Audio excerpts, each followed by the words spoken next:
Hello everyone, MeanSpeed here with another Revive Heroes video. Now, yesterday we got another update to the game, which is the Halloween update. This update came with a lot of stuff. We had all of the weapons added to the game, 3 new night map conversions, and also the magic widget got removed, which is a highlight for most of you, I'm sure.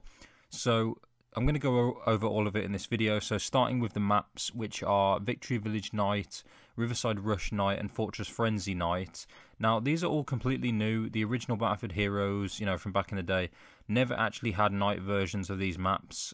These were made by ApacheThunder, who I've actually spoken about before in a few videos, but if you don't know him, he's basically someone who did a lot of awesome Battlefield Heroes mods back in the day, in Battlefield Heroes itself and also in other games, and I think it's just really awesome that his work finally gets to be used in a multiplayer environment, because in the past he could only really use the tutorial and play his mods by himself. I mean, he did, record and upload videos, but obviously this is completely different because we can actually play and experience on these modded maps, so it's pretty nice. The maps look really well done, and I really like the atmosphere. They all have moving clouds in the sky, which is new. Rain is on the map constantly, which is really awesome weather effect. And also the lights on the map are much brighter on the lampposts and also the jeeps, which I think is really well done too.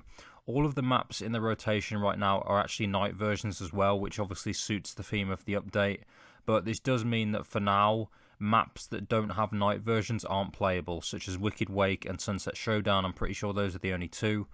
But there's still a lot of map variety, and I feel the night maps constantly being on the rotation is a pretty nice addition to a Halloween-themed update and event, and it makes a lot of sense.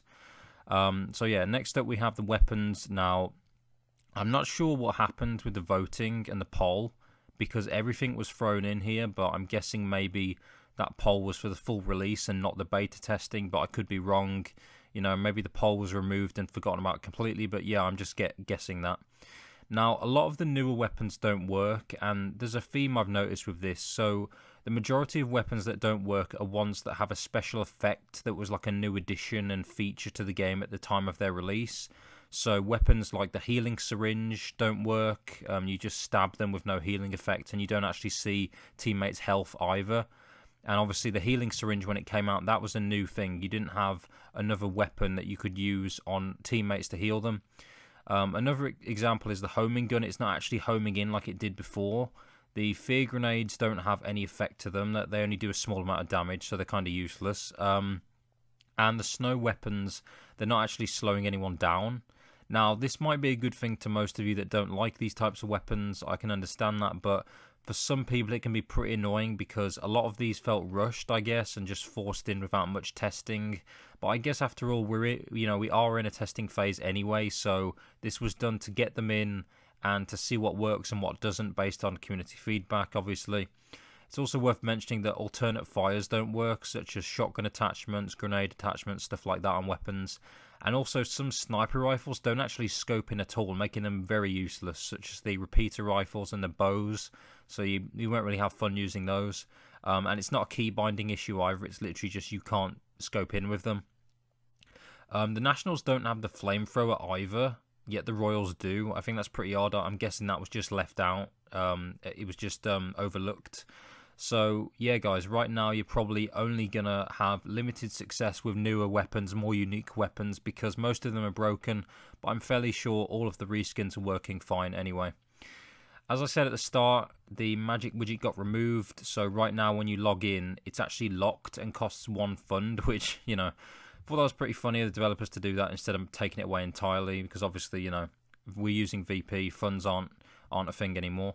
There's no way to get access to it right now. If you try to go in game with it already being on your equipment bar or something, you actually have 0 uses of it and it won't work in a normal game. But as far as I know, it will work in a tutorial and pre-games now, but only in those instances. And yeah, I appreciate the developers listening to the community. The feedback about how overly powerful and game-changing magic is, especially when everyone has free and limited access to it. And I guess it's likely we won't be seeing it for a while, not until the full release comes out anyway. And even then, it was said that the widget will be very expensive, so the chances of someone saving up for it early on just to get a single use of it is pretty low, to say the least. So it shouldn't be anything to worry about or, to consider as a huge issue.